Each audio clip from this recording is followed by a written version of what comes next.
மலாக்காவில் JPJ அதிகாரிகளிடமிருந்து தப்பிக்கும் முயற்சியில் 5 ton லாரியில் இருந்து ஓட்டுநர் எகிரி குதித்த சம்பவம் பரபரப்பை ஏற்படுத்தியது. தாமான் குருபோங் ஜயாவில் நேற்று மாலை 4:30 மணியளவில் அச்சம்பவம் நிகழ்ந்தது.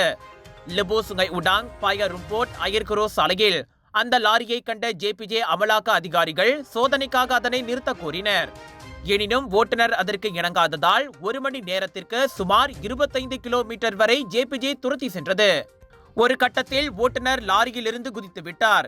இதனால் ஓட்டுநர் இல்லாத லாரி அங்கிருந்த வீட்டொன்றை மோதியது.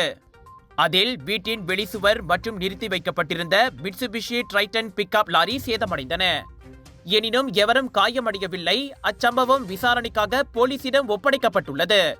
இவ்வேளையில் 27 வயது லாரி ஓட்டுநர் உள்ளூர் மக்களின் உதவியுடன் பிடிபட்டார். லாரி ஓட்டுநருக்கு சிடிஎல் உரிமம் இல்லாதது, ஜிடிஎல் உரிமம் இல்லாதது, சாலை சமிஞ்சை விளக்கை மீறியது, கவனக்குறைவாக வாகனம் ஓட்டியது உள்ளிட்ட குற்றங்களுக்காக 5 புதிய சமன்களும் வெளியிடப்பட்டன. முன்னதாக ஜேபிஜே வாகனம் விரட்டி செல்ல லாரி ஒன்று சாலையின் எதிர் திசையில் தப்பியோடும் காட்சிகள் அடங்கிய 42 வினாடி வீடியோ வைரலாகியது.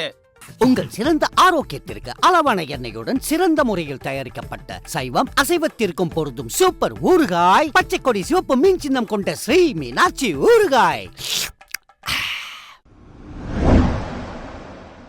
விலையோ மலிவு, செலவோ குறைவு, தரமோ உயர்வு, மனமோ நிறைவு. மக்களின் தேர்வு என்ரிகோஸ் முழு ஆடை சத்துள்ள பால்மாவு.